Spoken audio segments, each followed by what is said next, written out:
इस अहम और पेचीदा मौजू पर गुफ्तगू के लिए हमने दावत दी है बलूचिस्तान के साबिक वज़ीर आला और नेशनल पार्टी के सरबराह मोहतरम डॉक्टर अब्दुल मालिक बलोच साहब को। जनाब मालिक बलोच साहब, बहुत शुक्रिया अपने कीमती वक्त का। सबसे ये बताइए कि दहशतगर्दी के वाक़यात में जो है हम देखते हैं कि मुसलसल इजाफा हो रहा है, इसकी क्या बड़ी वजह है और सूबाई और वफाकी हुकूमतें जो हैं वो कहाँ पे नाकाम हो रही हैं? बात यह है कि देखें ना, बलूचिस्तान का जो दहशतगर्दी है उसके पीछे एक बहुत बड़ा तारीख है। चाहे आप मजहबी इंतहा पसंदी को ले लें, वो अफगान इनकलाब से शुरू होके अमरीकी इनखला तक चला गया, जिसके असरात अब भी यहाँ पे हमारे यहाँ मौजूद हैं।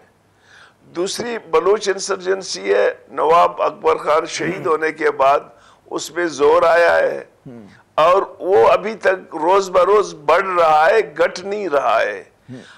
हमारी चाहे फेडरल गवर्नमेंट है या प्रोविंशियल गवर्नमेंट है, वो इस हद तक नाकाम हो चुके हैं।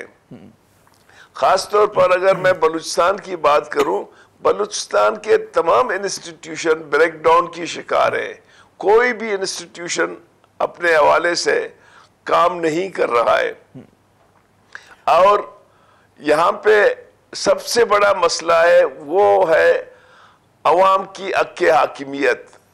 यानी बलूचिस्तान के अवाम 2024 में जिस तरीके से दीवार पे लगाया और जो जीता उसको हराया, जब तक आमिर भाई लोगों के असली नुमाइंदे नहीं होंगे, मैं समझता हूं कि वो हालात बेहतर नहीं हो सकते हैं।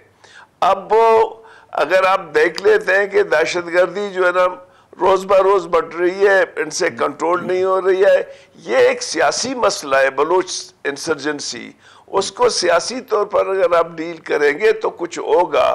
बंदूक पे जोर पे होता तो 20-22 साल हो गए, उसको खत्म होना चाहिए। लेकिन मैं समझता हूं कि आज उसमें ज्यादा शिद्दत आ गई है।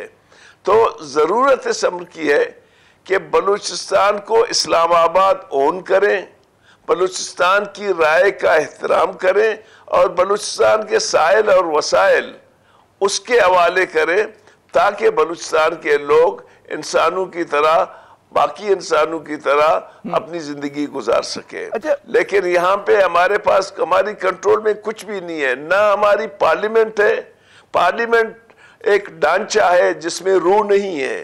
तो मैं समझता हूं, मैं कोई 30 साल से पार्लियामेंट में जी मेरे ख्याल में ये आपने वो कहते हैं ना कि एक कॉन्टेक्स्ट तो हमें दे दिया जो आप समझते हैं कि जो दुरुस्त कॉन्टेक्स्ट है। लेकिन मुझे ये बताइए कि जो हम देखते हैं दहशतगर्दी की बात आती है और बिल्कुल आपने दुरुस्त कहा कि बहुत सारे अवामिल हैं, लेकिन हमारी जो सूबाई हुकूमत है बलूचिस्तान की, आप कह लें कि वो भी नुमाइंदे ही हैं ना, फिर वफाकी हुकूमत भी, इसके ज़्यादातर ताने बाने जो है वो भारत से जोड़ते हैं। ठीक है, हो सकता है कि बैरूनी हाथ हो के वो अंदरूनी हमारे तजादात का फ़ायदा उठा रहा है भारत, लेकिन अंदरूनी अवामिल क्या हैं? कुछ आपने बयान भी किए कि जिसकी वजह से ये जो मिलिटेंसी है, दहशतगर्दी है, इसका फ्रीत मजबूत से मजबूत तर हो रहा है कि जो हम आदाद शुमार भी देखते हैं कि उसमें नज़र आता है कि जी जो कहते हैं ना स्पाइक आ गया है। जी देखिए ना, ये जो इस्लामाबाद की माइंडसेट है वो हमारे नौजवानों को रोज ब रोज पार्लियामेंट से दूर करता जा रहा है।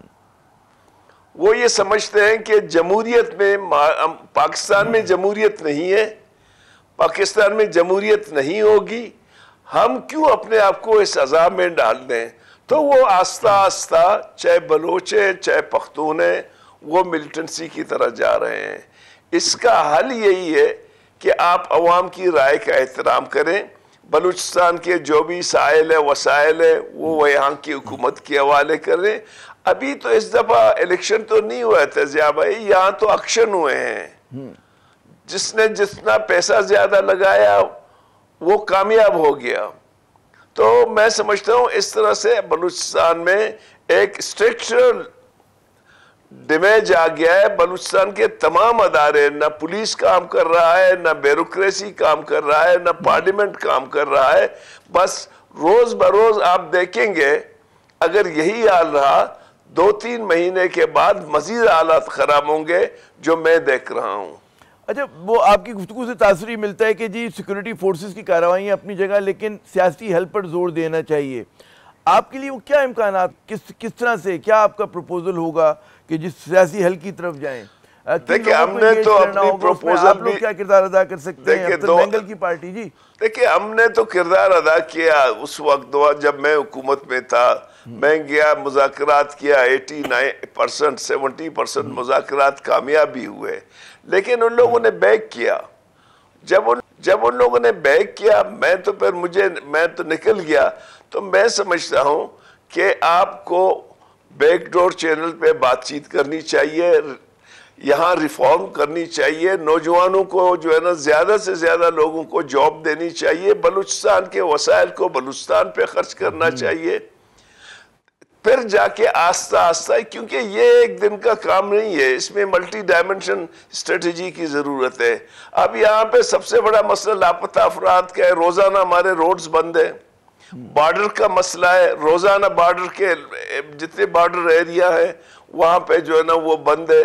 तो जब आप लोग जो है ना उनके चूल्हे जब नहीं जलेंगे तो चीखेंगे ना, क्या करेंगे? ये आपने तस्करा किया कि जब आप वजीर आला थे तो ज़माने में कोशिश की गई, और बकौल आपके के उसके एक तो मुझे समझाइएगा कि प्रेमिस क्या था, किस एम्बिट के तहत वो आप लोगों ने गुफ्तगू की थी, किससे की थी, और क्या वजह थी कि देखिए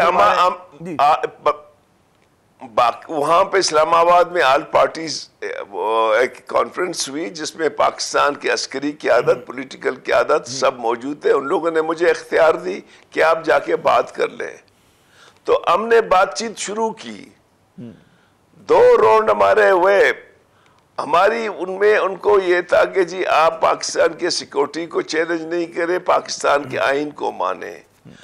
दे एग्रीड, और उनके जो मुतालबात थे वो अवामी नौयत के थे जिसको सूबाई हुकूमत पूरा कर सकता था। जिसको खास तौर पर जब हमने नवाबजादा से बात की थी, ब्रांदक से, तो उसने हमें रिस्पांस दी, हमारे रवायत के मुताबिक हमें एंटरटेन किया। अब तो चीज़ें और ख़राब हो गई। अब तो तमाम जो मिलिटेंसी है वो नौजवानों के हाथ में आ गया है। अब उसमें पेचीदगी ज्यादा बढ़ गई है। तो अब इस वक्त किसको एंगेज करना पड़ेगा? ये जो आपने कहा कि जी ठीक है, उस जमाने में तो सरदार होते थे या सरदारों के नुमाइंदे होते थे जो इनकी कहते हैं ना किसकी डोरें हिला रहे होते थे। अब बकौल आपके कि अगर वो नौजवानों के हाथ में आ गई तो कहाँ से आप शुरुआत करेंगे, किन को एंगेज करेंगे, किस सतह पे? लेकिन अब यहाँ तो मेनली जो आ रहा है, जो मेनली मिलिटेंट ऑर्गेनाइजेशन है वो तो मेनली BLF है जो यहाँ पे है, बाकी भी हैं, लेकिन इस वक्त मेनली तो यही है। और वो तो उनको एंगेज करने की जरूरत है। वो किसी सरदार के साथ चल रहे हैं या मतलब है कि मिडिल क्लास के हाथ में आ गई उसकी लीडरशिप? क्या लग रहा है, क्या आपके एनालिसिस है?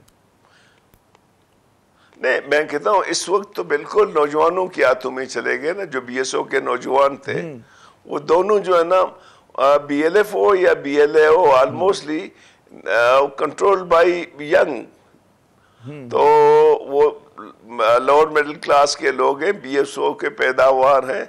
अब तो उनके पास आ गए। ये ज्यादा मुश्किल थे उस जमाने में जब मैं था, वो ज्यादा आसान था। लेकिन फिर भी आप जब तक इस्लाहात नहीं करेंगे, जैसे लापता अफराद का मसला है, उसको क्यों आप लापता करते हैं? उसको आप थानों में रखें, जेलों में रखें, उनको ट्रायल कर लें, ताकि हमारे जो आपने कहा ये लापता अफराद का बड़ा ही मतलब एक मुतनाज़ा मौजू बना हुआ है। और यकीनन ज़ाहिर है कि किसी भी शख्स को, किसी भी बच्चे को, नौजवान को लापता नहीं होना चाहिए। लेकिन फिर मैं देखता हूँ कि सिक्योरिटी फोर्सेस के हवाले से ये आता है, मतलब एक जवाब आता है जवाब में, जिसमें कहा जाता है कि जी बहुत से लापता नहीं है, और वो जो है कैंप्स में जाके शामिल हो गए हैं, वो खुद से जो है हाइडिंग में चले गए हैं। बल्कि जब ईरान पे पाकिस्तान जो लापता है लिस्ट आई थी, अभी लापता अफराद का तो मेरे पास वो नहीं है ना। वो कई लोग ऐसे थे, एक मिनट में अपना जुमला मुकम्मल कर लूं फिर आप जवाब दीजिएगा, कि उसमें कई लोग ऐसे थे कि जिनके बारे में कहा जा रहा था लापता है, लेकिन फिर वो उस हमले के अंदर जो थे वो हलाक हुए।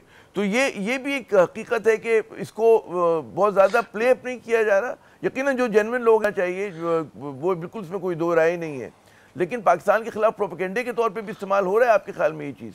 जी मेरे ख्याल में देखिए साहब, अगर आप इसको इस तरह देखें कि अगर मुकम्मल सच नहीं है हाँ। तो एक हद तक तो सच है। रोजाना हमारे इलाकों में खास तौर पर जो मक्रान है, अवारान है, ये खुजदार है, या कराची, उसमें कराची में और लाहौर में जो लोग इस्लामाबाद में लापता होते हैं और दो तीन दिन के बाद आ जाते हैं, कुछ गायब हो जाते हैं, कुछ आप 10 आदमी उठाते हैं, 4 छोड़ते हैं, 6 रख लेते हैं। ये तो कॉमन प्रैक्टिस है यहाँ पे मेरे ख्याल में। तो इसके लिए हमारी मुख्तलिफ फोरम में यही तजवीज़ थी कि जी आप मेहरबानी करके इनको जेलों में रखें ताकि उनके वालिदैन ख़ानदान मुतमईन हो। आप उनको कानून के मुताबिक ट्रायल करें। इसके अलावा जो नौजवान हैं उनको जॉब अपॉर्चुनिटी दे दें, अवाम को उसको अपनी राय का हक दे दें। यार अगर इस तरह हुआ एक इलेक्शन हो जाए और इस तरह 2024 के, तो मैं समझता हूँ कि बलूच इलाकों में तो कोई इलेक्शन नहीं होगा, फिर कोई हिस्सा नहीं लेगा। अच्छा, आपने बात की कि जी इस्लाहात और नौजवानों को इंगेज करने की बात की, तो यकीनन ये आपका एक अहम नुक्ता है कि जी जो जबरी गुमशुदगियाँ हैं वो सिलसिला बंद होना चाहिए। अगर मतलब उसमें थोड़ा बहुत भी अगर सच है तो वो उस हिस्से को एड्रेस होना चाहिए। उसके अलावा क्या आपके ख्याल में इंगेजमेंट किया जाए नौजवानों से कि वो जो उनकी नाराज़गी है, जो उनके अंदर एक रेडिकलिज्म आ गया है, रेडिकल हो गए वो इतने ज़्यादा, उसको ज़रा सा आप जो है मेन स्ट्रीम में ला सकें, रोजगार के मसले हल करें। देखिए मैं आपसे अर्ज करूं, देखिए मैं आपसे अर्ज करूं, सबसे पहली बात यह है कि बलूचिस्तान के हकीकी नुमाइंदों को हक दे दे कि वो पार्लियामेंट में आए, जो रियली अवाम के नुमाइंदे हैं, वो फिर ये तमाम काम कर सकते हैं। देखे ना, मौजूदा गवर्नमेंट है वो नहीं कर सकता है, क्योंकि अभी तो मैं चूंकि यहाँ पे हूँ, मुझे पता नहीं चल रहा है कि मौजूदा हुकूमत को कौन चला रहा है। रियली मैं आपको कहता हूं, मैं हर चीज में इन्वॉल्व हूं, बड़े करीब से देखता हूं।